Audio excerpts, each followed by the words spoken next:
15-year-old Kayla Kenney suddenly finds herself kicked out of her high school, and her family says it's because she posed for a photo with a rainbow birthday cake. Kimberly Alford, Kayla's mum, told the Louisville Courier-Journal that Whitefield Academy, a private pre-K-12 Christian school in Louisville, Kentucky, emailed her last week to say her daughter was being expelled immediately due to a post on social media. On December 30, Alford posted a photo on Facebook of Kayla next to a birthday cake with rainbow frosting. Kayla is wearing a rainbow sweater and grinning for the camera. Alford told The Washington Post that a screenshot of her Facebook post was included as an attachment to the expulsion email from Whitefield's head of school, which read, "The WA administration has been made aware of a recent picture, posted on social media, which demonstrates a posture of morality and cultural acceptance contrary to that of Whitefield Academy's beliefs. We made it clear that any further promotion, celebration or any other action and attitudes counter to Whitefield's philosophy will not be tolerated." Alford said the cake-sweater combo wasn't even an expression of her daughter's sexuality or allyship. "Rainbows don't mean you're a certain gender or certain sex or sexuality," Alford told The Washington Post. "I'm not saying she's this or that, she's just Kayla to me. I ordered the cake, she didn't." She said she even showed the school a receipt from the bakery, which asks for a cake decorated with assorted colors.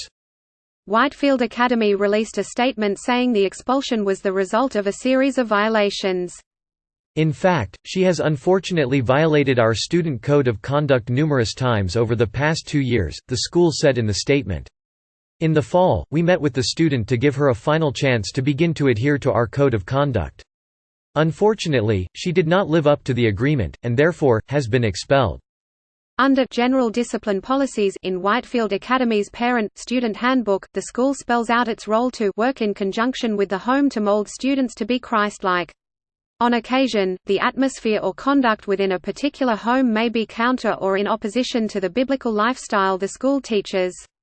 This includes, but is not limited to, sexual immorality, homosexual orientation or the inability to support biblical standards of right and wrong.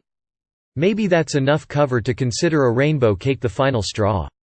It strikes me as a petty, injurious overreaction, but I'm not running the place.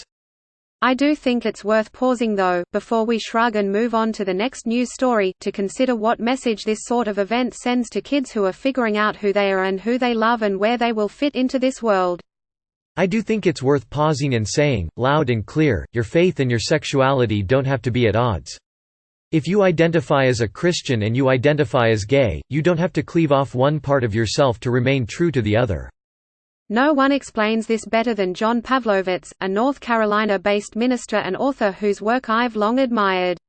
I called him Wednesday to get his thoughts about the cake story. It's ironic that someone would see the rainbow, which in the story of Noah was a symbol of God's expansive love, and have that symbol become something they would weaponize, Pavlovitz said. It just shows our complete lack of understanding of the heart of Jesus and what his teachings and what his life were trying to create in the world. He knows some people will cheer the school's decision. He knows those cheers will land on the ears and in the hearts of young people in the LGBTQ community. A move like that gets cheap applause from others who want that same kind of vengeful religion, he said. It's the sort of easy win that people get when they exclude people, when they can try to claim some sort of moral high ground. It's intoxicating. It makes people feel more spiritual. He calls it a shortcut. It's shorthand religion without a deeper theology, he said. If you don't have a theology of empathy, there is no Jesus there. Even if you look at someone who is gay and you believe that's not what God wants for people, Jesus encountered people throughout his ministry that would be doing things God wouldn't want for them. And he always leaves them with more dignity than he found them. To be clear, Pavlovitz doesn't believe being gay is a sin. He believes in and preaches radical inclusivity and believes Jesus did the same. Part of the work I try to do is have people develop a deeper empathy and a stronger, compassionate heart for others, he said. That's how you emulate Jesus. But you see something like this happen in a school and you know they're not seeing this young person as a fully formed human being. They're seeing her as an issue. It just reminds you how much work there is to do in rediscovering the real message of Jesus. Sometimes it arrives in the form of a rainbow cake.